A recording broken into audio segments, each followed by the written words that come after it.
Hello everyone, welcome to Arya Bhishak classes. मैं doctor Preeti आप सबका बहुत बहुत स्वागत करती हूँ आज की क्लास में। आज हम लोग साइकोलॉजी या मेंटल हेल्थ के एमसीक्यूज डिस्कशन करने वाले हैं। पिछले क्लासेस में हम लोगों ने कुछ एमसीक्यूज डिस्कशन किए थे। आई होप आप लोगों को वो क्लास अच्छी लगी होगी। आज हम उसके आगे के क्वेश्चंस डिस्कस करने वाले हैं। सो 101 से 200 तक आज हम क्वेश्चंस डिस्कस करेंगे। और वीडियो स्टार्ट करने से पहले आप लोग हमारा चैनल जरूर सब्सक्राइब कर लीजिए और बेल आइकन जरूर प्रेस करिए ताकि आगे जब भी कोई क्लास अपलोड की जाए वो आपको नोटिफिकेशन आ जाए। तो आइए देखते हैं आज हमारे पास क्या क्या इंटरेस्टिंग चीजें हैं जानने के लिए, कौन कौन से इंटरेस्टिंग क्वेश्चंस हैं जानने के लिए। तो सबसे पहला क्वेश्चन है आपका 101, ईसीटी का कॉन्ट्रा इंडिकेशन कौन सा होता है। तो ईसीटी जो आपकी होती है उसका कॉन्ट्रा इंडिकेशन मतलब आपको कहाँ पे ईसीटी नहीं करनी चाहिए। तो देखते हैं ऑप्शंस क्या क्या दिए हैं। बढ़ा हुआ इंट्राक्रैनियल दबाव या इंक्रीज्ड इंट्राक्रैनियल प्रेशर, एमआई का केस हो, तीव्र उच्च रक्तदाब या बीपी बढ़ा हुआ हो, या फिर उपर्युक्त सभी। तो यहाँ पे आपका आंसर होगा उपर्युक्त सभी। ऑप्शन डी आपका सही आंसर होगा कि तीनों ही केस में आपको ईसीटी नहीं करना चाहिए। ओके, नेक्स्ट क्वेश्चन है क्वेश्चन नंबर 102। वह कौन सी बिहेवियर थेरेपी है जिसका मुख्य सिद्धांत है अच्छे लगने वाले उद्दीपन के साथ असुहावने प्रतिक्रिया का जोड़। तो यहाँ पे जहाँ पे प्लीजेंट आपको फील आना चाहिए वहां पे अनप्लीजेंट फील आपको लेना है। तो ये बिहेवियर थेरेपी जो है ये किस तरह की बिहेवियर थेरेपी पूछी गई है। तो ऑप्शंस देखिए क्या क्या दिया है। Systematic desensitization, aversion therapy, flooding या ईसीटी। तो यहाँ पे आपका आंसर होगा option B, aversion therapy. Okay, तो एवर्जन थेरेपी मींस जहाँ पे आपको जो चीज अच्छी लगती है आपको वो चीज को बुरा फील करना है। तो ये बिहेवियरल थेरेपी है, आपको अपना बिहेवियर उसके प्रति चेंज करना है। तो यहाँ ये थेरेपी हमें कहाँ पे हेल्प कर सकती है। मान लीजिए कोई अल्कोहल एडिक्टेड पर्सन है तो उसको अल्कोहल बहुत अच्छा लगता है लेकिन उसको अल्कोहल से आपको दूर रखना है। वैसे ही मान लीजिए सिगरेट स्मोकिंग किसी को बहुत अच्छा लगता है लेकिन सिगरेट स्मोकिंग उसके लिए बुरा है, सबके लिए बुरा है सिगरेट स्मोकिंग, तो आपको उससे दूर रहना चाहिए। इसलिए अच्छी लगने वाली चीजों में आपको अनप्लीजेंट या असुहावने प्रतिक्रिया को जगाना चाहिए। ठीक है, तो इसको हम लोग एवर्जन थेरेपी बोलते हैं। नेक्स्ट क्वेश्चन है क्वेश्चन नंबर 103। निम्न में से कौन सी साइकेट्रिक आपातकालीन स्थिति नहीं है। तो इमरजेंसी कंडीशन नहीं है। यहाँ पे देखिए ऑप्शंस। अचानक उत्पन्न होने वाली नई मानसिक बीमारी, एक ऑर्गेनिक मानसिक बीमारी, एक क्रॉनिक मानसिक बीमारी, एक अल्कोहलिक मरीज में पाए जाने वाली विड्रॉल लक्षण। तो इसमें आपका जो क्रॉनिक मानसिक बीमारी है वो इमरजेंसी कंडीशन नहीं होती है क्योंकि बहुत दिनों से उसको ये बीमारी है इसलिए इसको क्रॉनिक बोला जाता है। तो ये एक इमरजेंसी कंडीशन नहीं है, इसको आप आराम से ट्रीटमेंट कर सकते हैं। नेक्स्ट क्वेश्चन है क्वेश्चन नंबर 104। निम्न में से कौन सा गत्यात्मक गतिविधि संबंधी डिसऑर्डर नहीं है। ओके, तो ये भी नहीं है पूछा है। ध्यान से देखिए ऑप्शंस देखिए क्या क्या दिया है। मैनरिज्म, कंपल्शन, ऑटोमेटिज्म और डेल्यूजन। तो यहाँ पे आपका आंसर क्या होगा, डेल्यूजन। डेल्यूजन आपके थॉट से रिलेटेड डिजीज है, ये आपकी मोटर एक्टिविटी से रिलेटेड डिजीज नहीं है। बाकी जो तीनों है ये आपके मोटर एक्टिविटी से रिलेटेड है। ओके, नेक्स्ट क्वेश्चन पे चलते हैं क्वेश्चन नंबर 105। एक मेंटल डिसऑर्डर जिसमें व्यक्ति बार बार ऐसी गतिविधियां करता है जो कि स्वयं उस व्यक्ति द्वारा एवं अन्य देखने वाले व्यक्तियों द्वारा तर्क रहित समझी जाती है तथा सामान्यतया ऑब्सेशन को फॉलो करती है। तो इसको हम लोग क्या बोलते हैं, कोई तर्क रहित मतलब कुछ अननेसेसरी एक्शन जब आप बार बार कर रहे हो तो उस कंडीशन को हम लोग बोलते हैं कंपल्सन। तो नॉर्मली ऑब्सेशन को फॉलो करती है कंपल्शन। ओके, कंपल्शन मींस आप बाउंड होते हो वो काम करने के लिए। जैसे कि आप बार बार हाथ धो रहे हो, आपके दिमाग में वो चल रहा है कि आपके हाथ में जर्म्स साफ नहीं हो रहा है। एक बार आपने हाथ धो लिया फिर आप दोबारा से हाथ धो रहे हो, फिर दोबारा से हाथ धो रहे हो। ठीक है, तो ये एक तरह का जर्म के प्रति ऑब्सेशन है, क्लीनलीनेस के प्रति आपका ऑब्सेशन है जो आपको हाथ धोने पे मजबूर कर रहा है। ओके, कंपल्शन का लिटरल मीनिंग होता है मजबूर करना। तो मजबूरी में आप अपने आप ही ये चीज कर रहे हो लेकिन ये चीजें अननेसेसरी ही, ये एक्शंस एक्चुअली में जरूरी नहीं होता है। तो इसको हम लोग कंपल्शन बोलते हैं। नेक्स्ट क्वेश्चन है क्वेश्चन नंबर 106। निम्न में से कौन सा थॉट डिसऑर्डर है? थॉट डिसऑर्डर मीन्स आपकी सोच या आप क्या सोच रहे हैं उससे रिलेटेड जो आपकी प्रॉब्लम होती है। तो देखते हैं ऑप्शंस, मैनरिज्म, कंपल्शन, ऑटोमेटिज्म या डेल्यूजन। तो यहाँ पे आपका आंसर होगा डेल्यूजन। ठीक है, डेल्यूजन आपकी इमेजिनेशन से रिलेटेड, आपकी सोच से रिलेटेड ये डिसऑर्डर है। जब आप वो चीजें देखते हो जो एक्चुअली में नहीं होती हैं, वो डेल्यूजन होता है। ठीक, नेक्स्ट क्वेश्चन पे चलते हैं। नेक्स्ट क्वेश्चन है question number 107। Mild mental retardation से संबंध में कौन सा कथन असत्य है? ओके, असत्य पूछा है इसने, तो जो ऑप्शन गलत होगा वही आपका सही आंसर होगा। देखते हैं ऑप्शंस। यह मेंटल रिटार्डेशन का सबसे कॉमन प्रकार है। 50 से 70 IQ वाले बच्चे इस श्रेणी में आते हैं। इस श्रेणी वाले बच्चे शिक्षा के योग्य माने जाते हैं। इस श्रेणी के बच्चे प्रशिक्षण योग्य माने जाते हैं। ठीक है, तो इसका आंसर क्या होगा? कौन सा असत्य है? ये बोला गया है इस श्रेणी के बच्चे प्रशिक्षण योग्य माने जाते हैं। तो प्रशिक्षण योग्य ये नहीं होते हैं। इससे अगर और ज्यादा मेंटल रिटार्डेशन हो, वो वाले बच्चे प्रशिक्षण योग्य होते हैं, ये वाले बच्चे शिक्षा के योग्य होते हैं। ओके, तो ऑप्शन A, B, C ये तीनों ही ऑप्शन माइल्ड रिटार्डेशन के लिए सत्य है, लेकिन ऑप्शन D आपका यहाँ पे असत्य है। ओके, नेक्स्ट है क्वेश्चन नंबर 108। मानसिक स्वास्थ्य अधिनियम मेंटल हेल्थ एक्ट कब पास हुआ था? सो मेंटल हेल्थ एक्ट आपका 22 मई 1987 में पास हुआ था। तो ये डेट आप लोग याद रखिएगा, डेट और ईयर 22 मई 1987। नेक्स्ट क्वेश्चन है क्वेश्चन नंबर 109। शराबी ग्राहकों के लिए प्राथमिक पुनः स्थापन कर निम्न में से कौन है? So primary रिहैबिलिटेटर। रिहैबिलिटेटर कौन है? वो खुद है, ग्राहक खुद ही सबसे पहला रिहैबिलिटेटर है। उसको शराब नहीं खरीदनी है सबसे पहले, उसके बाद ही आप कोई और उसकी हेल्प कर सकता है कि अगर वो छोड़ना चाहता है ना। रिहैबिलिटेशन का मतलब क्या होता है? जो लोग शराब छोड़ना चाहते हैं, इस नशे से मुक्त होना चाहते हैं, तो वहां पे सबसे पहला जो हेल्प करने वाला है वो खुद ही है, कि वो खुद इच्छा करे कि मैं नहीं पीऊंगा। उसके बाद ही डॉक्टर, नर्स या कोई टीम मेंबर उनको हेल्प कर सकते हैं। सो ग्राहक आपका यहाँ पे आंसर होगा सही। उसके बाद है क्वेश्चन नंबर 110। एंटीसाइकोटिक ड्रग्स का इंडिकेशन है। एंटीसाइकोटिक ड्रग्स आप कहाँ पे देंगे? ऑप्शंस देखिए, शिजोफ्रेनिया, डिप्रेशन, डिलेरियम ट्रेमेंस या उपर्युक्त सभी।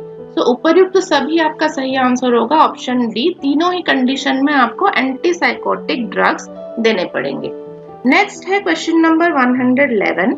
निम्न में से कौन सा साइकोथेरेपी का उदाहरण नहीं है? तो आप बड़े ध्यान से जब भी आप क्वेश्चन पढ़िए तो बहुत ध्यान से पढ़िए, उसमें नहीं पूछा गया है या फिर उदाहरण है पूछा गया है। तो यहाँ पे नहीं पूछा गया है। तो ऑप्शंस देखते हैं, behaviour therapy, suggestion, ECT, therapeutic, community. Okay, तो यहाँ पे जो आपका साइकोथेरेपी का उदाहरण नहीं है वो है ECT। ECT कोई साइकोथेरेपी नहीं होती है। ECT में क्या किया जाता है? ECT में आपका करंट दिया जाता है। आप लोगों ने फिल्मों में देखा होगा कि जो पागल लोग होते हैं, दिमाग से कमजोर होते हैं, उनको करंट दिया जाता है ना। तो ये ECT में आपका ये एक फिजिकल थेरेपी है, साइकोथेरेपी नहीं है। ओके, उसके बाद आता है question number 112। Indian evidence act कब लागू हुआ था? सो इंडियन एविडेंस एक्ट आपका 1872 में लागू हुआ था। ये सन आप याद रखिएगा, 1872 इसका सही आंसर है। नेक्स्ट क्वेश्चन है क्वेश्चन नंबर 113। मानसिक रोगियों में मृत्यु का सबसे कॉमन कारण क्या होता है? तो मृत्यु का सबसे कॉमन कारण होता है सुसाइड कर लेना, क्योंकि जो मानसिक रोगी होते हैं वो मेंटली स्टेबल नहीं होते हैं, वो अवरसत्तों वाले होते हैं। हमने पहले भी पढ़ा है अपने मानस रोग वाली क्लास में कि जो अवरसत्तों के लोग होते हैं उनमें ही मानसिक बीमारियां ज्यादा देखने को मिलती है या जल्दी उत्पन्न हो जाती हैं। तो ये अवरसत्तों वाले जो होते हैं, ये इनमें सहन शक्ति बहुत कम होती है। ये दुनियादारी की जो परेशानियां हैं, प्रॉब्लम से उनको सहन नहीं कर पाते हैं और हार मान लेते हैं जिंदगी में, तभी ये लोग सुइसाइड अटेम्प्ट कर लेते हैं। ठीक है, इसलिए सबसे कॉमन कारण क्या है इनकी मृत्यु का? सुइसाइड कर लेना। नेक्स्ट क्वेश्चन पे चलते हैं। नेक्स्ट क्वेश्चन है क्वेश्चन नंबर 114। निम्न में से आत्महत्या के सामान्य कारणों में शामिल नहीं है। तो देखिए ऑप्शंस क्या क्या दिया है। Major depression, schizophrenia, drug dependence या मेनिया। सो आत्महत्या कहाँ आता है? जहां पे आपका सत्व कम हो। तो यहाँ पे 3 कंडीशन, डिप्रेशन है, सिजोफ्रेनिया है और ड्रग डिपेंडेंस है, जिसमें आपका सत्व कम हो जाता है, अवर हो जाता है। लेकिन मेनिया एक कंडीशन है जिसमें क्या होता है, सारी एक्टिविटीज बढ़ जाती हैं, मन की एक्टिविटीज, बॉडी की एक्टिविटीज सब बढ़ जाती हैं। तो इसमें बंदा आत्महत्या करने नहीं जाता है। ओके, सो मेनिया आपका आंसर होगा क्योंकि ये नहीं पूछा गया है। नेक्स्ट क्वेश्चन पे चलते हैं। Question number 115। भारत में आत्महत्या करने का सबसे कॉमन तरीका क्या है? ये भी आपको पता होना चाहिए, है ना। तो सबसे कॉमन तरीका क्या होता है भारत में? आप लोगों ने अगर देखा होगा, हॉस्पिटल्स में ज्यादातर जहर खाए हुए पेशेंट्स मिलते हैं, क्योंकि यहाँ पे पेस्टिसाइड्स, इंसेक्टिसाइड्स वो सब बहुत ही इजीली अवेलेबल हो जाता है। तो वही पी लेते हैं, फिनाइल वगैरह पी लेते हैं, कुछ भी उटपटांग चीजें पी लेते हैं, खा लेते हैं, तो वो सब जहरीला होता है। मोस्टली जहर खा के आत्महत्या करने की कोशिश करते हैं ये लोग। तो जहर खाना इंडिया में सबसे कॉमन तरीका माना गया है आत्महत्या करने का। नेक्स्ट क्वेश्चन देखते हैं। नेक्स्ट क्वेश्चन है क्वेश्चन नंबर 116। एक मेंटल डिसऑर्डर जिसमें व्यक्ति को वास्तविक उद्दीपन की अनुपस्थिति में भी आवाजें सुनाई देने लगती हैं, जैसे कि कोई व्यक्ति दरवाजा खटखटा रहा है परंतु वहां वास्तविकता में कोई आवाज नहीं होती है। तो ये क्या हो रहा है यहाँ पे, उसको सुनने में कुछ हेलुसिनेशंस हो रहे हैं। ओके, हेलुसिनेशंस, सुनने वाली हेलुसिनेशंस को हम लोग क्या बोलते हैं? ऑडिटरी हेलुसिनेशन या श्रवण संबंधी हेलुसिनेशन। ओके, तो ऑप्शन बी आपका सही आंसर है। यहाँ पे जो आवाज नहीं है वो आवाज उसको सुनाई दे रही है, तो ये ऑडिटरी हेलुसिनेशन कहलाएगा। ठीक, नेक्स्ट क्वेश्चन पे चलते हैं। नेक्स्ट क्वेश्चन है क्वेश्चन नंबर 117। वह कौन सा मेंटल डिसऑर्डर है जिसमें व्यक्ति को लगता है कि उसके शरीर पर जू रेंग रही है? जू आप सबको पता है, लाइस जिसको बोलते हैं, सर पे होती हैं जुएं, तो ये जुएं रेंगने लगती हैं, जबकि हकीकत में वहां कोई जू नहीं होती है। तो ये आपका होगा विजुअल हेलुसिनेशन। वहां पे कोई जू नहीं है लेकिन उसको दिखेगा कि जैसे उसके शरीर पे जुएं रेंग रही हैं। ओके, तो ये विजुअल हेलुसिनेशन या दृश्य संबंधी हेलुसिनेशन में आएगा। नेक्स्ट क्वेश्चन है क्वेश्चन नंबर 118।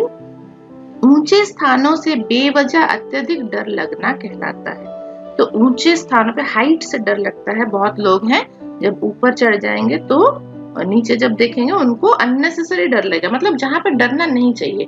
बहुत ज्यादा ऊंचाई पे तो सबको डर लगता है, लेकिन नॉर्मल ऊंचाई पे भी जो लोग डरते हैं उस कंडीशन को हम लोग क्या बोलते हैं? उसको बोलते हैं एक्रोफोबिया। एक्रोफोबिया, ऑप्शन बी आपका सही आंसर है। नेक्स्ट क्वेश्चन है क्वेश्चन नंबर 119। खुले स्थानों से बिना वजह का डर किस मेंटल डिसऑर्डर में होता है? तो किसी खुले स्थान में, किसी ओपन फील्ड में अगर उसको खड़ा कर दिया जाए तो वो डरने लगेगा। तो ये जो कंडीशन होती है इसको बोला जाता है एगोराफोबिया। एगोराफोबिया, ऑप्शन ए आपका सही आंसर है, एगोराफोबिया। नेक्स्ट क्वेश्चन है क्वेश्चन नंबर 120। एक व्यक्ति जो अजनबी लोगों की बातें करने में डर लगता है, मतलब किसी अजनबी लोगों से बात करने में वो डरता है, इस व्यक्ति को कौन सा मेंटल डिसऑर्डर है? इस व्यक्ति को जो मेंटल डिसऑर्डर है उसको बोला जाता है xenophobia. Okay, xenophobia, option D xenophobia आपका सही आंसर है। तो अब देखिए, अब जब हम लोग बाहर निकलते हैं घर से तो हमारे लिए हर कोई अजनबी है ना। तो जब हम बाहर किसी दुकान में हम लोग जा रहे हैं, कुछ सामान हमें खरीदना है, वो भी हमारे लिए अजनबी है, लेकिन वहां पे ये बंदा बात करने के लिए डरेगा, वो ये तक नहीं पूछ पाएगा कि ये आलू अगर खरीदना है आलू कितने का है, उसको डर लगेगा। अननेसेसरी डर ये होता है जो नॉर्मल व्यक्ति को नहीं लगना चाहिए। ओके, तो ये एक मेंटल डिसऑर्डर है जिसको हम लोग ज़ीनोफोबिया बोलते हैं। नेक्स्ट है क्वेश्चन नंबर 121, निम्न में से लिथियम का प्रयोग का कॉन्ट्राइंडिकेशन कहां पर है? तो लिथियम का प्रयोग कहां पे नहीं करना चाहिए? ऑप्शंस देखिए, मरीज में हृदय संबंधी तथा न्यूरोलॉजिकल डिस्फंक्शन की उपस्थिति, ऑप्शन बी गर्भावस्था के प्रथम ट्राइमेस्टर में, ऑप्शन डी ओल्ड एज में, ऑप्शन डी ए और बी दोनों। तो आपका आंसर यहाँ होगा ए और बी दोनों। तो अगर हृदय संबंधी कोई प्रॉब्लम है या फिर कोई न्यूरोलॉजिकल प्रॉब्लम है या फिर गर्भावस्था का प्रथम ट्राइमेस्टर है, फर्स्ट ट्राइमेस्टर है, तो वहां पे आपको लिथियम का प्रयोग नहीं करना चाहिए। ओके, नेक्स्ट क्वेश्चन है क्वेश्चन नंबर 122, निम्न में से कौन सी साइकेट्रिक आपातकालीन स्थिति नहीं है? तो इमरजेंसी कंडीशन ये बिल्कुल नहीं है, आराम से आप इसका ट्रीटमेंट कर सकते हैं। तो ये कंडीशन है आपकी मेनिया। ओके, मेनिया आपकी इमरजेंसी कंडीशन नहीं है। बाकी सुसाइड, आत्महत्या, स्टूपर या एक्साइटेड बिहेवियर, बहुत ज्यादा ओवर एक्साइटेड अगर है पेशेंट, तो वो आपकी इमरजेंसी कंडीशन है, उसको इमीडिएटली आपको ट्रीटमेंट देना चाहिए। अगर कोई पेशेंट मेनिया कंडीशन में है तो वो इमरजेंसी कंडीशन नहीं है, उसको आप आराम से ट्रीटमेंट कर सकते हो। नेक्स्ट है क्वेश्चन नंबर 123, जब एक मरीज स्मृति के रिक्त स्थान को भरने के लिए कहानियां बनाता है तो यह जाना जाता है, तो इसको क्या बोलेंगे हम लोग? गप्पबाजी या कन्फैबुलेटिंग। तो कन्फैबुलेटिंग, उसको चीजें याद नहीं है लेकिन वो इधर उधर का कुछ भी कहानी बना के अपना बोलता रहता है, तो ये कन्फैबुलेटिंग बोला जाता है या फिर गप्पबाजी बोली जाती है ये। नेक्स्ट है क्वेश्चन नंबर 124, नर्स के मुताबिक एक उदास ग्राहक के लिए सबसे कठिन कार्यों में से है, तो वो बहुत उदास है और उसके लिए सबसे कठिन कार्य क्या होगा? पश्चाताप और अपराध। ओके, तो ये उसके लिए सबसे कठिन कार्य होगा, ऑप्शन ए होगा उसका सही आंसर। नेक्स्ट क्वेश्चन है क्वेश्चन नंबर 125, क्षुधातिशयता यानी बुलिमिया विकार वाले मरीज के लिए उपचारात्मक वातावरण निम्न में से कौन सा है? उपचार करने के लिए क्या करना है? उसको एम्पैथेटिक वातावरण वहां पे बनाना चाहिए। ऑप्शन बी एम्पैथेटिक आपका सही आंसर होगा। एम्पैथेटिक का अर्थ क्या होता है? सहानुभूति। ओके, तो जो उसके आसपास उसकी केयर ले रहा है वो अपनी सहानुभूति उसको दिखाए, एक अच्छा वातावरण बनाए ताकि उसको ये प्रॉब्लम दोबारा से मतलब उसको हील होने में, उसको ट्रीटमेंट होने में, सही होने में मदद मिले। ओके, तो वहां पे एम्पैथेटिक वातावरण आपको बनाना चाहिए। नेक्स्ट क्वेश्चन है क्वेश्चन नंबर 126, एक व्यक्ति जो जानबूझकर एक बीमारी का ढोंग करता है आमतौर पर उसे क्या माना जाता है? तो उसको क्या माना जाता है? अपने बचाव में अलग अलग रूपांतरण का उपयोग माना जाता है इसको। ऑप्शन डी आपका सही आंसर है। इसमें पेशेंट क्या करता है? वो खुद के बचाव के लिए झूठ बोलता है और अपने आप को ऐसा दिखाता है कि मैं बीमार हूँ।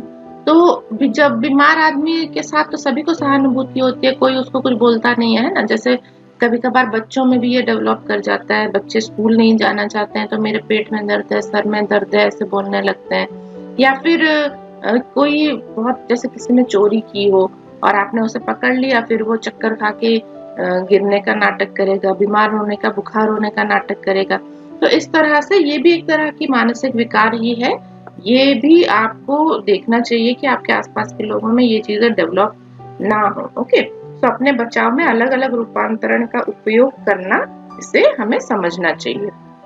नेक्स्ट क्वेश्चन है क्वेश्चन नंबर 127, बार्बिचुरेट के अचानक बंद करने से व्यक्ति को कैसा अनुभव होता है?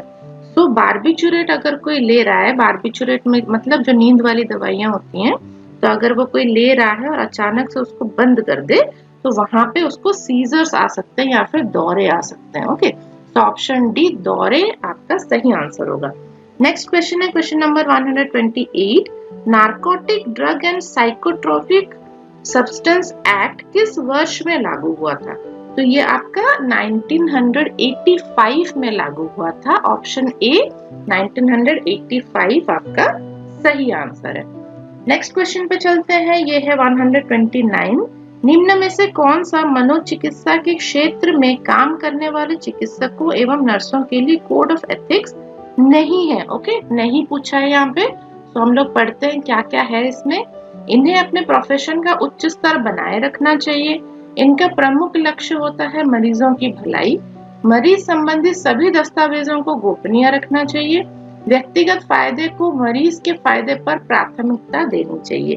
तो ऑब्वियसली ये आपका नहीं होगा, क्योंकि व्यक्तिगत फायदे को कभी भी आपको प्राथमिकता नहीं देनी चाहिए। हमेशा मरीज के फायदे को प्राथमिकता देनी चाहिए कि मरीज को कैसे सही करना है, उसका फायदा हो, उसकी भलाई हो, यही हमेशा सोचना चाहिए। ओके, तो कोड ऑफ एथिक्स में आपको व्यक्तिगत फायदा नहीं देखना चाहिए। नेक्स्ट क्वेश्चन है क्वेश्चन नंबर 130। एंजाइटी के साथ साथ तीव्र गत्यात्मक बेचैनी या सीवियर मोटर रेस्टलेसनेस की उपस्थिति कहलाती है। तो इसको हम लोग बोलते हैं एजिटेशन। एजिटेशन एंजाइटी है और बंदा रेस्टलेस हो जाता है, ठीक है, वो इधर उधर टहलने लगता है, कुछ भी बोलने लगता है, वो कुछ मतलब स्टेबिलिटी नहीं आ पाती है, वो एकदम रेस्टलेस फील करता है। तो इस कंडीशन को हम लोग एजिटेशन बोलते हैं। ऑप्शन बी एजिटेशन आपका सही आंसर है। नेक्स्ट है क्वेश्चन नंबर 131। मेनिया से ग्रसित मरीजों में मुख्य रूप से पाए जाने वाला डेल्यूजन कौन सा होता है? तो जो मेनिया होते हैं, मेनियक पीपल होते हैं, उनको सब कुछ बढ़ा हुआ लगता है ना, सब कुछ ज्यादा फील होता है। तो इसमें जो नॉर्मल डेल्यूजन होता है वो डेल्यूजन ऑफ ग्रैंडियोर होता है। Option B delusion of grandeur आपका सही आंसर है। इसमें बंदा क्या है, खुद को बहुत ही बड़ा महसूस करता है, ठीक है, तो वो समझेगा कि मैं कहीं का राजा हूँ, मैं भारत का प्रधानमंत्री हूँ, इस तरह की फीलिंग उसको आएगी। तो इसको डेल्यूजन ऑफ ग्रैंडियोर बोलते हैं। नेक्स्ट है क्वेश्चन नंबर 132। एक थॉट डिसऑर्डर जिसमें व्यक्ति को झूठा विश्वास हो जाता है कि वह देश का प्रधानमंत्री है अथवा वह एक बहुत बड़ा आदमी है, इसको क्या बोलते हैं? जैसा मैं अभी थोड़ी देर पहले बता रही थी आपको, ये भी डेल्यूजन ऑफ ग्रैंडियोर ही बोला जाता है इसको। तो एक तरह का थॉट डिसऑर्डर है। उसके सोचने की जो शक्ति है, हम जो सोचते हैं वो क्या करता है, वो पेशेंट जो होता है वो कुछ और ही सोचने लगता है, ठीक है, तो उसका थॉट बिगड़ जाता है, उसके सोचने की शक्ति वहां पे क्या हो रही है, वहां पे बिगड़ जा रही है। तो ये डेल्यूजन ऑफ ग्रैंडियोर होगा जिसमें बंदा अपने से खुद को बहुत ही ज्यादा महसूस करने लगता है, बहुत ज्यादा बड़ा महसूस करने लगता है। नेक्स्ट है क्वेश्चन नंबर 133। पैरानॉइड सिजोफ्रेनिया में पाए जाने वाला कॉमन डिल्यूजन कौन सा होता है? तो पैरानॉइड सिजोफ्रेनिया जो होती है उसमें जो कॉमन डिल्यूजन पाया जाता है वो होता है delusion of persecution. Delusion of persecution option A आपका सही आंसर है। इसमें क्या होता है, इसमें जो बंदा होता है, जो पेशेंट होता है, उसको हमेशा एक डर लगा रहता है कि उसको हो सकता है आसपास के उसके दोस्त, उसके परिवार का कोई सदस्य उसको नुकसान पहुंचाने की कोशिश कर रहा है, ठीक है, तो इसको पैरानॉइड सिजोफ्रेनिया बोलते हैं और ये डिल्यूजन ऑफ परसिक्यूशन कहा जाता है। नेक्स्ट क्वेश्चन है क्वेश्चन नंबर 134। डेल्यूजन का प्रकार जिसमें व्यक्ति को झूठा विश्वास हो जाता है कि उसके परिवार के सदस्य या खास दोस्त ही उसको मारने की कोशिश कर रहे हैं। ओके, तो ये क्या है? आई होप आप सबको इसका आंसर अभी समझ में आ गया होगा। ये है डेल्यूजन ऑफ परसिक्यूशन। ठीक, कोई आपको नुकसान पहुंचाना चाहता है और कोई अपना आपको नुकसान पहुंचाना चाहता है। अगर आपको ये गलतफहमी हो रही है, ये आपको विश्वास उसके मन में बस गया है, तो इसको हम लोग डेल्यूजन ऑफ परसिक्यूशन बोलते हैं। नेक्स्ट क्वेश्चन है क्वेश्चन नंबर 135। कौन सा मेंटल डिसऑर्डर है जिसमें व्यक्ति बिना वजह ही स्वयं को पापी समझने लगता है? मैं पापी हूँ, सारा जितना भी दुनिया में सब बुरा हो रहा है मेरी वजह से हो रहा है और मेरे दोस्त का बुरा मेरी वजह से हुआ, ये जब कोई समझने लगे खुद को, तो उसको बोला जाता है delusion of guilt. Okay, option D delusion of guilt इसको बोला जाता है। तो यहाँ पे आप देखिए, दुनिया में कहीं भी कुछ भी हो रहा है वो खुद को ही उसका जिम्मेदार मानता है, तो वो खुद को ही गिल्टी फील करता है हमेशा। नेक्स्ट है क्वेश्चन नंबर 136, डेल्यूजन का प्रकार जिसमें व्यक्ति अपने शरीर एवं आसपास के वातावरण के अस्तित्व को स्वीकार नहीं करता है, उसको क्या बोला जाता है? उसको बोला जाता है निहिलिस्टिक डेल्यूजन। निहिलिस्टिक डेल्यूजन उसको बोला जाता है, जो सच में है वो उसको नेगेटिव मानता है कि वो नहीं है। ओके, वो अपनी बॉडी पे विश्वास नहीं करता, उसके आसपास जो हो रहा है उसको लगता है ये सब झूठ है, ये सब कुछ नहीं हो रहा है, ठीक है, वो कुछ और ही सोचता है, उसका ऑपोजिट सोचने लगता है, तो इसको निहिलिस्टिक डेल्यूजन बोलते हैं। नेक्स्ट है क्वेश्चन नंबर 137, निम्न में से कौन सा सेक्सुअल डिसऑर्डर नहीं है? सेक्सुअल डिसऑर्डर कौन सा नहीं है? देखिए यहाँ पे ऑप्शंस, एक्सिबिशनिज्म, होमोसेक्सुअलिटी, इंसेस्ट या मैस्टरबेशन। तो मैस्टरबेशन आपका सही आंसर है, ये कोई सेक्सुअल डिसऑर्डर नहीं है, ये बहुत ही नॉर्मल प्रोसीजर है। नेक्स्ट है question number 138, psycho analytic therapy किसने डेवलप की थी? सो साइको एनालिटिक थेरेपी आपकी फ्रायड ने डेवलप की थी। ऑप्शन ए फ्रायड आपका सही आंसर है, ये साइंटिस्ट का नाम है फ्रायड, इन्होंने ये थेरेपी डेवलप की थी, साइको एनालिटिक थेरेपी। नेक्स्ट है क्वेश्चन नंबर 139, वह कौन सी साइकोथेरेपी है जिसमें मरीज को ऐसा हेल्दी वातावरण प्रदान किया जाता है जो कि उसकी रिकवरी में मदद करता है? तो इसको हम लोग बोलते हैं milieu therapy. Milieu therapy, okay. तो इसमें आप मरीज को हेल्दी वातावरण प्रदान करते हैं जो कि उसको सही होने में, उसको हील होने में मदद करता है। नेक्स्ट क्वेश्चन पे चलते हैं, ये है आपका क्वेश्चन नंबर 140, एक मरीज को ईसीटी देते समय इलेक्ट्रोड्स कहाँ रखे जाते हैं? तो ईसीटी में इलेक्ट्रोड्स कहाँ लगाया जाता है? आप लोगों ने फिल्मों में देखा होगा। सो ये बाइटेम्पोरल क्षेत्र में लगाए जाते हैं।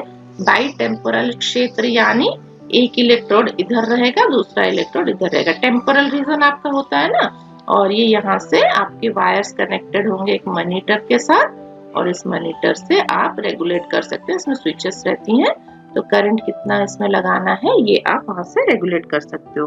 सो बाइटेम्पोरल क्षेत्र में इसका कनेक्शन रहता है। नेक्स्ट क्वेश्चन है क्वेश्चन नंबर 141, ईसीटी देते समय किस प्रकार के दौरे उत्पन्न होते हैं?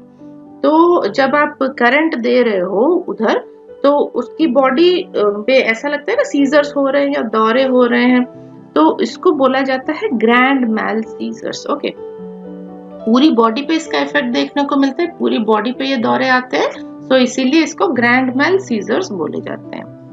नेक्स्ट है 142 नंबर क्वेश्चन, निम्न में से किस रोग में सामान्यतया ईसीटी का प्रयोग नहीं किया जाता है? तो ईसीटी का प्रयोग आपको कहाँ पे नहीं करना चाहिए? न्यूरोटिक डिप्रेशन में आपको ईसीटी का प्रयोग नहीं करना चाहिए। ओके, न्यूरोटिक डिप्रेशन आपका सही आंसर है। नेक्स्ट क्वेश्चन है 143, किसी व्यक्ति को संवेगात्मक भावनाओं या इमोशनल फीलिंग्स को मौखिक रूप से वर्णन नहीं कर पाना क्या कहलाता है? तो एक बंदा क्या फील कर रहा है, जो वो फील कर रहा है वो चीज अगर वो नहीं बता पा रहा है, वो कंफ्यूज्ड है, वो उसको नहीं प्रकाश कर पा रहा है, तो इस कंडीशन को हम लोग बोलते हैं एलेक्सीथाइमिया। ओके, एलेक्सीथाइमिया ऑप्शन ए आपका सही आंसर है। नेक्स्ट क्वेश्चन पे चलते हैं 144, सुख की अनुभूति कराने वाली गतिविधियों में भी सुख की अनुभूति नहीं होना क्या कहलाती है? तो इस कंडीशन को हम लोग क्या बोलते हैं? एनहेडोनेमा। एनहेडोनेमा इसको बोला जाता है, या फिर एनहेडोनिया इसको बोला जाता है, एनहेडोनिया। तो ऑप्शन सी आपका सही आंसर है। इसमें क्या होता है, बहुत ही खुशी का माहौल है, लेकिन फिर भी पेशेंट को खुशी अनुभूति नहीं होती, वो दुखी ही रहता है, इसको एनहेडोनिया या एनहेडोनेमा बोला जाता है। नेक्स्ट क्वेश्चन है 145, एक मेंटल डिसऑर्डर जिसमें व्यक्ति एकाग्रचित्त नहीं हो पाता, इसको क्या बोला जाता है? एकाग्रचित्त मतलब वो कंसंट्रेट नहीं कर पाता है, वो जो काम कर रहा है उस पे वो कंसंट्रेट नहीं कर पाता है, तो इस कंडीशन को हम लोग बोलते हैं डिस्ट्रैक्टिबिलिटी। ऑप्शन डी डिस्ट्रैक्टिबिलिटी आपका सही आंसर है। नेक्स्ट क्वेश्चन है क्वेश्चन नंबर 146। निम्न में से ईसीटी का साइड इफेक्ट क्या है? तो ईसीटी, ये देखिए यहाँ पे आपकी फोटोग्राफ आ गई, इलेक्ट्रोकन्वल्सिव थेरेपी, जिसमें ये करंट देके कन्वर्जन क्रिएट किया जाता है, बॉडी में दौरे डाले जाते हैं। तो ये इसका साइड इफेक्ट क्या हो सकता है? ऑप्शन देखिए, याददाश्त का कम हो जाना, लंबी हड्डियों जैसे फीमर का फ्रैक्चर हो जाना, सिर दर्द होना, या उपयुक्त सभी। तो यहाँ पे आपका आंसर होगा उपयुक्त सभी। सो ऑप्शन डी आपका सही आंसर है। इसमें से कोई भी प्रॉब्लम आपको एज अ साइड इफेक्ट देखने को मिल सकती है। नेक्स्ट है क्वेश्चन नंबर 147। ईसीटी देने से पहले मरीज को दी जाने वाली नर्सिंग देखभाल में क्या क्या आता है? मरीज के रिश्तेदारों से लिखित में सहमति प्राप्त करना, कृत्रिम दांतों को हटाना, मरीज को ईसीटी लगाने से 6 से 8 घंटे पहले से मुंह से खाना पीना बंद कर देना चाहिए, या उपयुक्त सभी। सो उपयुक्त सभी इसका सही आंसर है। आपको कंसेंट जरूर लेना है, क्योंकि क्या है कि मरीज तो खुद बीमार है ना, इसलिए उसके रिश्तेदारों से आपको कंसेंट लेना जरूरी है। अगर मरीज ने कुछ नकली दांत वगैरह लगाए हुए हैं, कोई एक्सेसरीज लगाई हुई हैं, तो उसको आपको हटा देना चाहिए। और उसका खाना पीना आपको नील ओरली करना है, कम से कम 6 से 8 घंटे पहले से ही उसको नील ओरली कर देना है। आपको खाने या पीने की चीजें नहीं देनी है। सो उपयुक्त सभी आपका सही आंसर होगा। नेक्स्ट क्वेश्चन पे चलते हैं। Question number 148। ईसीटी देने से पहले मरीज के लगी हुई लिपस्टिक एवं अन्य सभी मेकअप को हटा देना चाहिए। इसके पीछे क्या कारण है? उसका लिपस्टिक वगैरह अगर वो मेकअप उसने किया हो तो उसका चेहरा एकदम साफ कर देना चाहिए। क्यों साफ कर देना चाहिए? क्योंकि ईसीटी देते समय अगर किसी भी वजह से साइनोसिस की कंडीशन आ जाए तो वो आपको पता चले। अगर पेशेंट मेकअप लगाए हुए होगा, उसके होंठों पे लाल कलर की लिपस्टिक होगी, आपको ब्लूइश डिस्कलरेशन नहीं पता चलेगा, है ना। तो साइनोसिस की जांच करने के लिए ये अति आवश्यक है। ऑप्शन बी आपका सही आंसर है। कोई भी मेकअप हो, कोई भी लिपस्टिक वगैरह को आपको हटा देना चाहिए, ताकि आपको प्रॉपर स्किन की कलर चेंज अगर हो रही है तो आपको नजर आए। नेक्स्ट क्वेश्चन है क्वेश्चन नंबर 149। हाइड्रोफोबिया का अर्थ क्या होता है? ये आई थिंक सबको पता है। हाइड्रोफोबिया क्या होता है? पानी से बेवजह अत्यधिक डर लगना हाइड्रोफोबिया कहलाता है। सो ऑप्शन बी आपका सही आंसर है। पानी से बेवजह अत्यधिक डर लगना, तो पानी देखते ही पेशेंट डरने लगता है, उसको अननेसेसरी डर लगता है। हाइड्रोफोबिया आपकी रेबीज की कंडीशन में भी देखने को मिलती है। जो रेबिड कुत्ते होते हैं, बंदर होते हैं, अगर वो लोग काट लेते हैं तो उसमें भी, रेबीज में भी हाइड्रोफोबिया देखने को मिलता है। लेकिन बिना रेबीज के भी हाइड्रोफोबिया हो सकता है। अगर किसी को नेचुरली पानी से डर लगता है तो हम उस कंडीशन को हाइड्रोफोबिया कहते हैं। नेक्स्ट है क्वेश्चन नंबर 150। जूफोबिया का अर्थ क्या है? जूफोबिया का अर्थ क्या है? जू मतलब एनिमल्स, तो जानवरों से बेवजह अत्यधिक डर लगना आपका जूफोबिया कहलाता है। ओके, जूफोबिया ZOO ऐसे लिखा जाता है, जूफोबिया। तो जानवरों से अगर किसी को डर लगता है तो उसको हम लोग जूफोबिया कहते हैं। नेक्स्ट क्वेश्चन है क्वेश्चन नंबर 151। क्लॉस्ट्रोफोबिया का अर्थ क्या होता है? क्लॉस्ट्रोफोबिया का अर्थ होता है आपका बंद स्थानों में बिना वजह डर लगना। अगर कोई क्लोज्ड रूम है, किसी रूम के अंदर आपको बंद कर दिया जाए, जिसमें बाहर कुछ मतलब खिड़की दरवाजे कुछ नहीं है, तो वहां पे आपको डर लगने लगेगा। किसी डब्बे के अंदर, अलमारी के अंदर आपको बंद कर दिया जाए तो जरूरत से ज्यादा डर लगेगा। ओके, तो वो हम उसको क्लॉस्ट्रोफोबिया बोलते हैं, बंद स्थानों में बिना वजह का डर।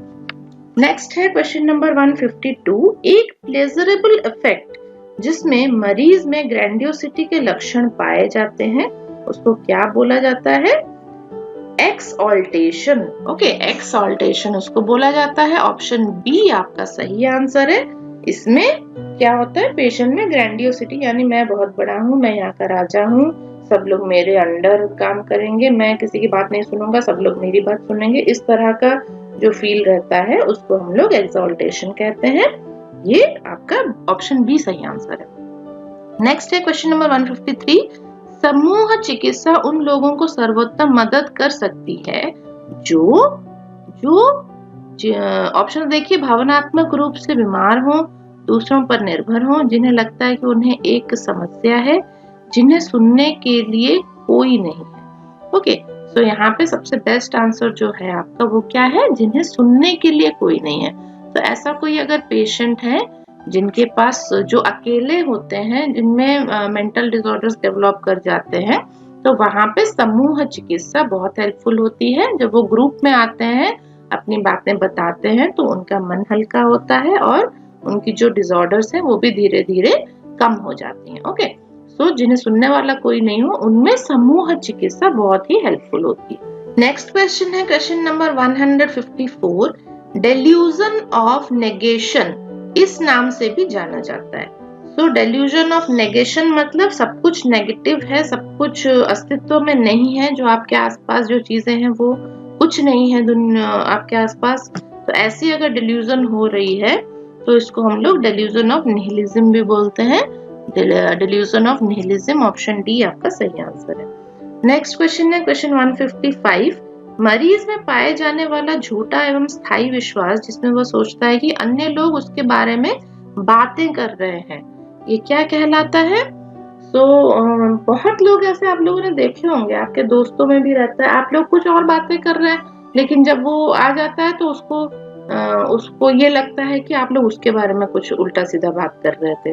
ठीक है, तो इसको हम लोग बोलते हैं delusion of reference. Delusion of reference, option B आपका सही आंसर है। नेक्स्ट है क्वेश्चन नंबर 156, एक साइकेट्रिक डिसऑर्डर जिसमें मरीज निराशावादी हो जाता है एवं उसके साइकोमोटर गतिविधियां कम हो जाती हैं, उसको क्या बोला जाता है? सो आई होप इसका आंसर आप लोगों को पता चल गया होगा, डिप्रेशन बोला जाता है। ओके, वो निराशावादी हो जाता है, दुखी हो जाता है, उसको लगता है दुनिया में कुछ भी नहीं है, उसके लिए कुछ भी नहीं बचा, इस तरह की जो फीलिंग होती है उसको हम लोग डिप्रेशन बोलते हैं। नेक्स्ट है क्वेश्चन नंबर 157, एक काल्पनिक डर के प्रति दुखद प्रतिक्रिया कहलाती है। तो काल्पनिक डर मतलब एक्चुअली में वो सिचुएशन नहीं है, फिर भी हम लोग कल्पना करके क्या करते हैं, दुखी हो जाते हैं, तो इसको बोला जाता है एंजाइटी। ओके, एंजाइटी, बहुत लोगों को एंजाइटी होने लगती है। अब देखो, जैसे रिजल्ट आने वाला है तो पहले से बहुत एंजाइटी होने लगती है, कहीं मैं फेल तो नहीं हो जाऊंगा। एक काल्पनिक डर है, एक्चुअली में आप फेल नहीं हो रहे हो, है ना, लेकिन आप कल्पना कर रहे हो कि कहीं आप फेल तो नहीं हो जाओगे, उस बात से आप डर रहे हो और डर के आप दुखी हो रहे हो, तो ये कंडीशन को हम लोग एंजाइटी बोलते हैं। नेक्स्ट है क्वेश्चन नंबर 158, एक वास्तविक डरावनी स्थिति के प्रति दुखद प्रक्रिया कहलाती है। तो वास्तविक डरावनी स्थिति है और तब अगर आप दुखी हो रहे हो, डर रहे हो, तो उसको हम बोलेंगे fear. Okay, so option A fear आपका सही आंसर है। अगर काल्पनिक डर है तो उसको एंजाइटी बोलेंगे, वास्तविक डर है, आपके सामने कोई शेर आके खड़ा हो गया, आप डर गए, आप दुखी हो गए, तो ये आपका फियर बताएगा। ओके, सो ये आप याद रखिएगा, ऑप्शन ए फियर यहाँ पे सही आंसर होगा। नेक्स्ट है क्वेश्चन नंबर 159, एक साइकेट्रिक रोग जिसमें मरीज में सुख या दुख की अनुभूति कराने वाले अनुभवों के प्रति अपर्याप्त संवेदनाएं पाई जाती हैं, ये क्या कहलाता है? तो इसको बोला जाता है apathy, apathy. Okay, apathy, option C आपका सही आंसर है। इसमें क्या होता है, ये एक तरह का साइकेट्रिक डिजीज है जिसमें आपके सुख या दुख की अनुभूति होने वाले जो अनुभव है उसके प्रति अपर्याप्त संवेदनाएं पाई जाती है, मतलब वो उतना फील नहीं करता है। अगर कोई खुशी का कंडीशन है उसको भी फील नहीं करता है, कोई दुख वाला कंडीशन है उसको भी फील नहीं करता है, तो उस कंडीशन को हम लोग अपैथी बोलते हैं। नेक्स्ट है क्वेश्चन नंबर 160, एक साइकेट्रिक डिसऑर्डर जिसमें एक मरीज में एक समय पर एक ही स्थिति या वस्तु के लिए दो विपरीत भावनाएं पाई जाती हैं, तो इसको हम लोग क्या बोलते हैं? इसको बोलते हैं एम्बिवैलेंस। एक ही कंडीशन है, उसमें वो खुश भी हो रहा है, उसमें वो दुखी भी हो रहा है, तो दोनों ही स्थितियां, उसकी भावनाएं उत्पन्न होती हैं एक ही स्थिति के लिए, एक ही वस्तु के लिए। तो इस कंडीशन को हम लोग एम्बिवैलेंस बोलते हैं। ओके, तो ये आप लोग याद रखिएगा, ऑप्शन डी एम्बिवैलेंस इसका सही आंसर है। नेक्स्ट क्वेश्चन पे चलते हैं। नेक्स्ट क्वेश्चन है क्वेश्चन नंबर 161। निम्न में से कौन सा अफेक्ट डिसऑर्डर नहीं है? ओके, नहीं पूछा है यहाँ पे, अफेक्ट डिसऑर्डर नहीं है, तो इसका आंसर क्या होगा? हेल्यूसिनेशन। हेल्यूसिनेशन आपका थॉट डिसऑर्डर है, ये अफेक्ट डिसऑर्डर नहीं है। ये आपकी बॉडी पे, बाकी देखिए इलेशन, डिप्रेशन, ग्रीफ, ये सब आपकी बॉडी पे इफेक्ट डालता है, लेकिन हेल्यूसिनेशन आपकी बॉडी पे इफेक्ट नहीं डालता, ये एक थॉट डिसऑर्डर है। सो यहाँ पे हेल्यूसिनेशन आपका सही आंसर होगा। नेक्स्ट क्वेश्चन है क्वेश्चन नंबर 162। एमनेशिया का प्रकार जिसमें व्यक्ति भूतकाल की घटनाओं को याद नहीं कर पाता, उस कंडीशन को क्या बोलते हैं? उसको बोलते हैं रेट्रोग्रेड एमनेशिया। भूतकाल मतलब जो घटनाएं घट चुकी हैं उसके साथ पास्ट में, तो वो उन चीजों को भूलने लगता है। तो एमनेशिया भूलने की बीमारी होती है, तो इसमें व्यक्ति पिछली चीजों को भूलने लगता है, नहीं तो रिसेंट चीजों को भूलने लगता है, उसकी याददाश्त कमजोर होती जाती है। ठीक है, तो यहाँ पे अगर कोई भूतकाल की घटनाओं को भूलने लगे तो उसको रेट्रोग्रेड एमनेशिया बोला जाता है। नेक्स्ट क्वेश्चन है क्वेश्चन नंबर 163। एमनेशिया का प्रकार जिसमें मरीज रीसेंट घटनाओं को याद नहीं कर पाता, वो है anterograde amnesia. Anterograde amnesia, option B आपका सही आंसर है। क्वेश्चन 164 देखिए। एक साइकेट्रिक डिसऑर्डर जिसमें मरीज एक नई घटना को भी पूर्व में घटित जानी पहचानी घटना के रूप में समझता है, उसको क्या बोला जाता है? उसको बोला जाता है दीजा वू। ऑप्शन बी दीजा वू आपका सही आंसर है। तो ऐसा लगता है कि मतलब अभी कुछ आपके साथ हो रहा है और आपके दिमाग में ये फीलिंग आती है कि ये घटना मेरे साथ पहले भी घट चुकी है। ठीक है, तो इस तरह की अगर फीलिंग आए उसको हम लोग दीजा वू बोलते हैं। नेक्स्ट है क्वेश्चन नंबर 165। निम्न में से ध्यान संबंधी रोग या डिसऑर्डर ऑफ अटेंशन क्या होता है? अटेंशन वो नहीं दे पाता, उसको जितना कंसंट्रेशन वहां पे करना चाहिए किसी काम करते वक्त या पढ़ाई करते वक्त, खाना बनाते वक्त, तो वो अटेंशन वो उतना नहीं दे पाता है, तो इस कंडीशन को डिस्ट्रैक्टिबिलिटी बोली जाती है। ऑप्शन डी डिस्ट्रैक्टिबिलिटी आपका सही आंसर है। Question number 166। किसी जानी पहचानी घटना या व्यक्ति को अनजान समझना कहलाता है। तो बहुत बार ऐसा होता है कि कुछ घटनाएं हो चुकी हैं या कोई व्यक्ति से आप मिल चुके हो लेकिन आप उसको भूल जाते हो, आपको वो याद नहीं रहता है। इस कंडीशन को हम लोग क्या बोलते हैं? इस कंडीशन को बोलते हैं जमायस वू। ओके, जमायस वू, ऑप्शन ए आपका सही आंसर है। नेक्स्ट है क्वेश्चन नंबर 167। किसी व्यक्ति को अपने मानसिक रोग संबंधी लक्षणों को पहचानने की क्षमता कहलाती है। तो अगर किसी व्यक्ति को पता है कि उसको ये बीमारी है, उसकी मानसिक स्थिति उसको पता है बहुत अच्छे से, तो इसको हम लोग बोलते हैं insight. Okay, option C insight आपका सही आंसर है। नेक्स्ट क्वेश्चन है क्वेश्चन 168। एक मानसिक रोगी अपने अंदर उपस्थित सभी लक्षणों को पहचानने की क्षमता रखता है। अब हम कह सकते हैं कि मरीज में इंसाइट पूरी तरह उपस्थित है। ओके, तो बहुत सारे पेशेंट होते हैं, उनको बिल्कुल पता होता है कि उनके साथ क्या हो रहा है, उनकी दिमागी स्थिति किस तरह की है, तो इसका मतलब यही है कि उसका इंसाइट पूरी तरह से उपस्थित है, मतलब वो अपने खुद को अच्छी तरह से जानता है। नेक्स्ट है क्वेश्चन नंबर 169। निम्न में से थॉट डिसऑर्डर नहीं है, नहीं पूछा है, तो यहाँ पे ऑप्शंस देख लीजिए। हाइपोकॉन्ड्रिया, फ्लाइट ऑफ आइडियाज, टेंजेंशियलिटी या एमनेशिया। तो यहाँ पे आंसर होगा आपका एमनेशिया। एमनेशिया थॉट डिसऑर्डर नहीं है, ये मेमोरी डिसऑर्डर है। ओके, तो इसमें मेमोरी चली जाती है, आपके सोचने की क्षमता नहीं जाती है, आपकी सोचने की क्षमता सही रहती है लेकिन आपकी मेमोरी चली जाती है। नेक्स्ट है क्वेश्चन नंबर 170। निम्न में से सबसे कॉमन ऑर्गेनिक डिसऑर्डर कौन सा है? तो सबसे कॉमन ऑर्गेनिक डिसऑर्डर है डिलीरियम। ऑप्शन बी डिलीरियम आपका सही आंसर है। नेक्स्ट है क्वेश्चन 171, डिलीरियम का लक्षण है। डिलीरियम का लक्षण क्या है? देखिए, स्पष्ट मानसिकता का अभाव, डिसोरिएंटेशन, हेलुसिनेशन या उपर्युक्त सभी। तो यहाँ पे उपर्युक्त सभी, ऑप्शन डी आपका सही आंसर होगा। तो डिलीरियम में सारे सिम्टम्स देखने को मिलते हैं। नेक्स्ट क्वेश्चन है क्वेश्चन नंबर 172, निम्न में से कौन सा याददाश्त संबंधी डिसऑर्डर नहीं है? ओके, नहीं पूछा है इसने, ध्यान से पढ़िएगा। तो ऑप्शंस देख लीजिए, एमनेशिया, हाइपरमनेशिया, पैरामनेशिया और एनीमिया दिया है। तो एनीमिया आपका सही आंसर होगा। एनीमिया आप सबको पता है, जहाँ पे खून की कमी होती है हम उसको एनीमिया बोलते हैं। तो ये आपकी याददाश्त या मेमोरी से रिलेटेड डिसऑर्डर नहीं है। नेक्स्ट है क्वेश्चन नंबर 173, आंशिक या पूर्ण रूप से याददाश्त का अनुपस्थित होना क्या कहलाता है? अगर पूरी तरह से उसकी याददाश्त चली गई है, उसकी मेमोरी लॉस हो गई है, तो इसको हम लोग एमनेशिया बोलते हैं। Okay, amnesia. नेक्स्ट है 174 क्वेश्चन, याददाश्त का अत्यधिक हो जाना क्या कहलाता है? जरूरत से ज्यादा चीजें याद रहने लगी हैं, जब उसकी याददाश्त बहुत ज्यादा बढ़ जाती है।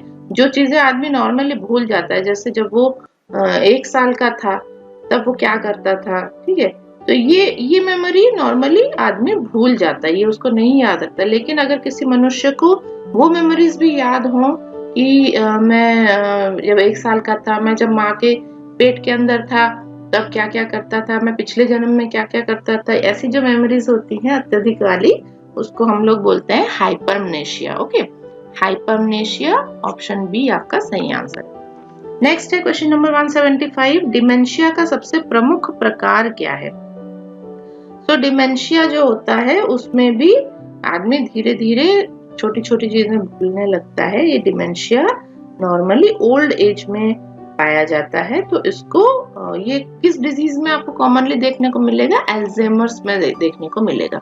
अल्जाइमर्स आप सभी को पता होगा, आप लोगों ने मूवीज में भी देखा होगा। अल्जाइमर्स हो जाता है तो वो इंसान धीरे धीरे बहुत सारी चीजें भूलने लगता है।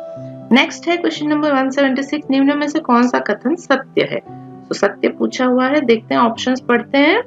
डिमेंशिया की शुरुआत तेजी से होती है, जबकि डिलीरियम की शुरुआत इंसिडियस होती है। नहीं, डिमेंशिया धीरे धीरे होता है। ओके, डिमेंशिया के दौरान सोने एवं जागने का चक्र अत्यधिक प्रभावित हो जाता है, जबकि डिलीरियम में ये सामान्य रहता है। ये भी नहीं है, तो ये भी गलत दिया है। उसके बाद ऑप्शन सी देखते हैं, डिलीरियम में ध्यान एवं एकाग्रचित्तता अत्यधिक बाधित होती है, जबकि डिमेंशिया में नहीं होती है। तो ये आपका सही आंसर है, ऑप्शन 176 का सी ऑप्शन जो है वो आपका सत्य है। ओके, ऑप्शन सी आपका सत्य है। नेक्स्ट है क्वेश्चन नंबर 177, मानसिक रोगों का ऑर्गेनिक कारण क्या हो सकता है? तो ऑर्गेनिक मतलब किसी ऑर्गन से रिलेटेड कारण अगर हो तो हम उसको ऑर्गेनिक बोलते हैं। तो वहां पे देखिए ऑप्शन, अंतःस्रावी ग्रंथियों का कम या अधिक श्रावण, सिर में चोट लगना, मस्तिष्क में रक्तस्राव या फिर हेमाटोमा हो जाना, या फिर उपर्युक्त सभी। तो ऑप्शन डी आपका सही आंसर होगा। इनमें से कोई भी प्रॉब्लम अगर देखने को मिल रही है तो वहां पे हम लोग ऑर्गेनिक कॉज मान सकते हैं, जिससे उसको कोई भी मेंटल डिसऑर्डर हो सकता है। नेक्स्ट क्वेश्चन पे चलते हैं, क्वेश्चन नंबर 178, निम्न में से कौन सी थेरेपी का उपयोग फोबिया के इलाज में किया जाता है? तो अगर किसी को फोबिया है, जरूरत जहाँ पे नहीं है वहां पे उसको डर लग रहा है, तो वहां पे क्या किया जाता है? सिस्टमैटिक डिसेंसिटाइजेशन किया जाता है, ताकि क्या है जो सेंस उसको हो रहा है वो सेंसिटाइजेशन उसका बंद हो जाए, खत्म हो जाए। ठीक है, तो जो डिस्कम्फर्ट उसको फील हो रहा है, जो डर उसको लग रहा है, वो उसका बंद कर दिया जाता है। तो इसको सिस्टमैटिक डिसेंसिटाइजेशन बोला जाता है।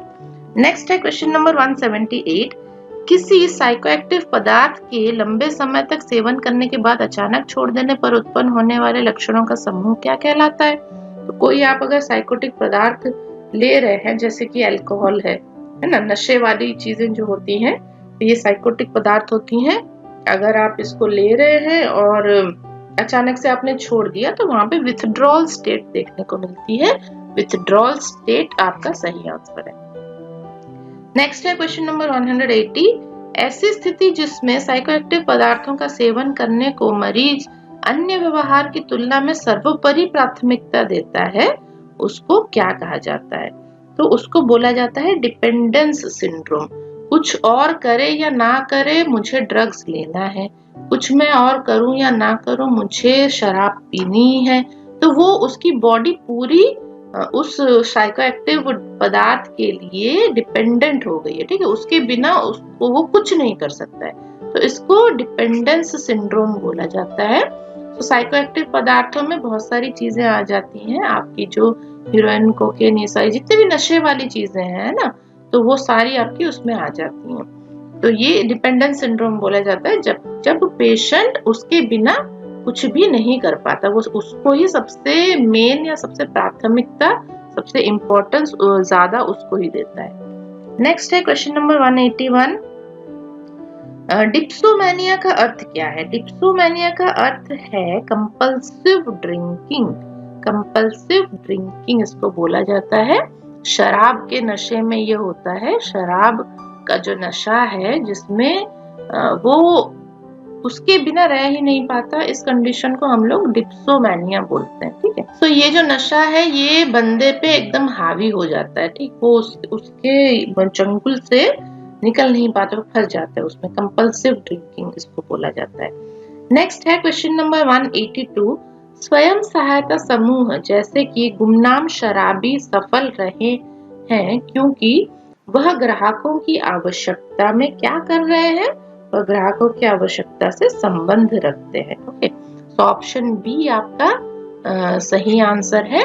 जो स्वयं सहायता समूह होता है वो इनको बहुत हेल्प करता है क्योंकि वो उसी से संबंधित होता है। नेक्स्ट है क्वेश्चन नंबर 183। निम्न में से कौन सा अल्कोहल का विथड्रॉल लक्षण नहीं है? तो अल्कोहल के विथड्रॉल लक्षण में ऑप्शंस देख लेते हैं। Delirium tremens, rum fits, cirrhosis of liver, alcoholic hallucinations. तो जो सिरोसिस ऑफ लीवर है वो विथड्रॉल सिम्टम नहीं है, लेकिन अगर बहुत ज्यादा अल्कोहल इंटॉक्सिकेशन हो रहा है, बहुत ज्यादा अल्कोहल वो ले रहा है, तो वहां पे सिरोसिस ऑफ लीवर डेवलप करता है। अल्कोहल छोड़ने की वजह से ये नहीं डेवलप करता। विथड्रॉल का मतलब ये होता है कि जब आप किसी चीज को अचानक छोड़ देते हो तो उसके बाद क्या सिम्टम्स डेवलप करते हैं उसको विथड्रॉल बोला जाता है। तो वहां पे डेलीरियम फिट्स और हेलुसिनेशन वगैरह हो सकता है, तो ये सारे उसके विथड्रॉल सिम्टम में आएंगे, लेकिन सिरोसिस ऑफ लीवर नहीं आएगा, यहाँ पे नहीं पूछा गया है, इसलिए ऑप्शन सी आपका सही आंसर होगा। नेक्स्ट है क्वेश्चन नंबर 184। अल्कोहल का सबसे सीवियर विथड्रॉल लक्षण क्या होता है? तो सबसे सीवियर वाला जो लक्षण होता है वो होता है डेलीरियम ट्रेमेंस। उसके हाथ पैर कांपने लगते हैं, तो इस तरह का उसको अगर आता है सिम्टम, ये उसका सबसे सीवियर सिम्टम होता है। नेक्स्ट है क्वेश्चन नंबर 185। शराब संवेदी दवा या अल्कोहल सेंसिटाइजिंग ड्रग जो कि अल्कोहलिज्म के इलाज में प्रयुक्त किया जाता है वो कौन सा है? तो अगर कोई अल्कोहलिज्म से पीड़ित है, उसको सही करना है, तो उसको कौन सा मेडिसिन दिया जाता है? डायसल्फिरम उसको दिया जाता है। ओके, ऑप्शन बी डायसल्फिरम आपका सही आंसर है। नेक्स्ट है क्वेश्चन नंबर 186। निम्न में से कौन सी बीमारी ब्यूलर के 4A लक्षणों द्वारा प्रदर्शित की जाती है?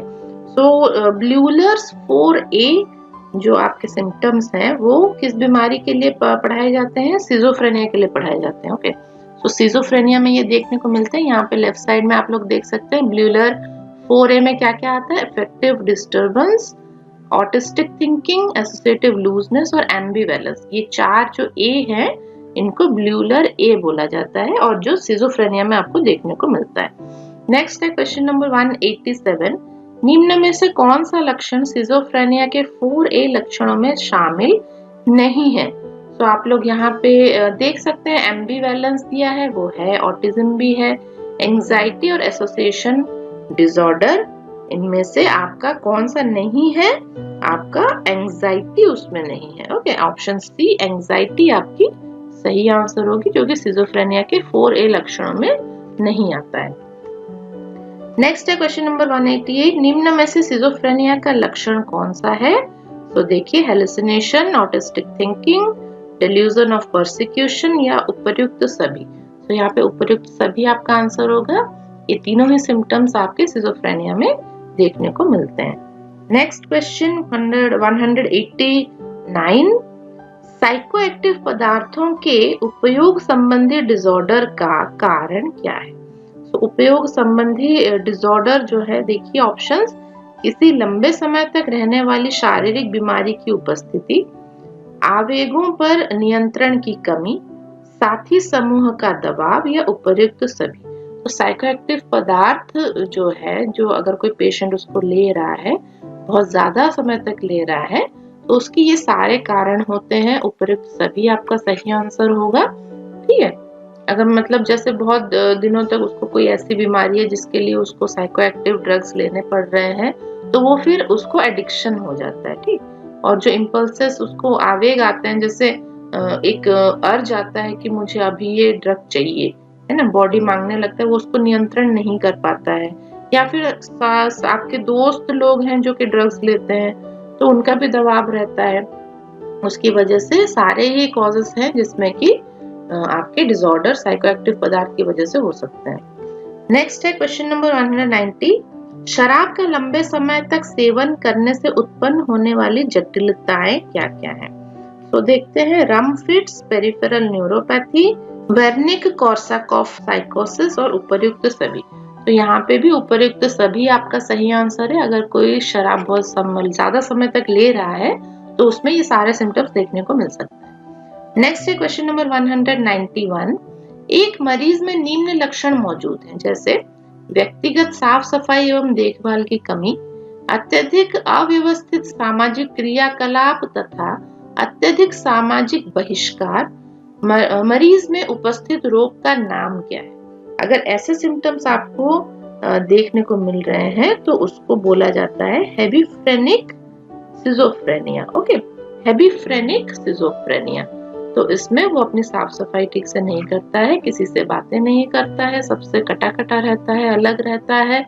ठीक है, समाज में कहीं भी वो आना जाना नहीं करता है, तो इसको हम लोग हेबिफ्रेनिक सिजोफ्रेनिया बोलते हैं। नेक्स्ट क्वेश्चन है क्वेश्चन 192, निम्न में से ECT के लगाते समय नहीं दी जाने वाली नर्सिंग देखभाल कौन सी है? तो नहीं दी जाने वाली नर्सिंग देखभाल कौन सी है? पहले दी जाने वाली तो पता होना चाहिए, फिर तो नहीं दी जाने वाली जानेंगे ना। तो ऑप्शंस देखते हैं, अच्छे से पैड लगे हुए माउथ गैग का प्रयोग, बिल्कुल जब आप उसको करंट दे रहे हैं तो उसके माउथ में एक पैड लगा के गैग आपको देना चाहिए। चिन को सहारा देते हुए सिर का फ्लेक्शन, बिल्कुल नहीं, सिर का फ्लेक्शन आपको नहीं करना चाहिए। लिपस्टिक एवं नेल पॉलिश को हटाना चाहिए बिल्कुल। करंट लगाते समय उत्पन्न होने वाले ग्रैंड माल सीजर्स को ऑब्जर्व करना चाहिए, बिल्कुल ऑब्जर्व करना चाहिए। तो यहाँ पे नहीं जो है वो है आपका ऑप्शन बी, सिर का फ्लेक्शन आपको नहीं करना चाहिए। नेक्स्ट है क्वेश्चन नंबर 193, ECT लगाने के बाद मरीज को दी जाने वाली नर्सिंग देखभाल है। तो ECT जब लग जाए तो उसके बाद मरीज को क्या देखभाल देनी चाहिए? ऑप्शंस देखिए, वाइटल साइंस की जांच करनी चाहिए, मरीज को आश्वस्त करना चाहिए, मरीज को गिरने से बचाने के लिए बिस्तर पर रेलिंग का इस्तेमाल करना चाहिए, या फिर उपर्युक्त सभी। ऑब्वियसली उपर्युक्त सभी इसका आंसर होगा। ये सारे ध्यान आपको देने चाहिए। नेक्स्ट क्वेश्चन है क्वेश्चन नंबर 194, सिजोफ्रेनिया वाले मरीज में किस प्रकार का हेलुसिनेशन सबसे कॉमन होता है? तो सिजोफ्रेनिया का जो मरीज होता है उसको हियरिंग संबंधी हेलुसिनेशन या ऑडिटरी हेलुसिनेशन उसको बहुत कॉमन होता है।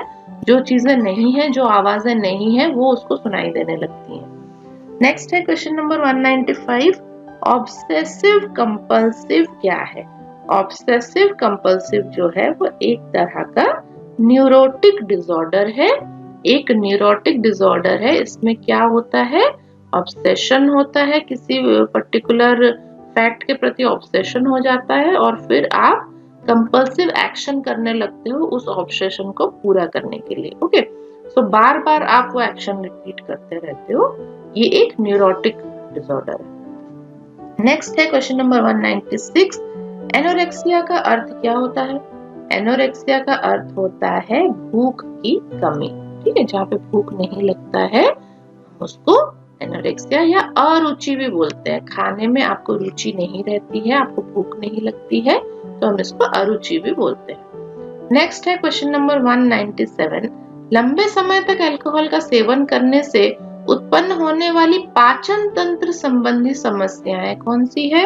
ऑप्शंस देखिए, cirrhosis of liver, gastritis, pancreatitis या उपर्युक्त सभी। तो उपर्युक्त सभी आपका आंसर होगा। ये लीवर और आपकी स्टोमक और पैंक्रियास सभी को डिस्ट्रॉय कर देती है, लीवर को हार्ड कर देती है, जिसको सिरोसिस ऑफ लीवर बोला जाता है। ठीक है, तो उपर्युक्त सभी आपका सही आंसर है। बिल्कुल आपको अल्कोहल नहीं पीना चाहिए। नेक्स्ट है क्वेश्चन नंबर 198, सिजोफ्रेनिया के 4A में शामिल हैं। तो अभी हमने थोड़ी देर पहले डिस्कस किया था, तो उसमें क्या क्या शामिल है? Autism, ambivalence, affect disturbance and associative disturbance. तो ऑप्शन डी आपका सही आंसर होगा। ये चारों उसमें 4A में शामिल है। नेक्स्ट है क्वेश्चन नंबर 199, एक मरीज स्वनिर्मित कुछ ऐसे शब्दों का उपयोग करता है जिसको वर्णन अन्य लोगों की समझ से परे होता है। मरीज किस डिसऑर्डर से पीड़ित है?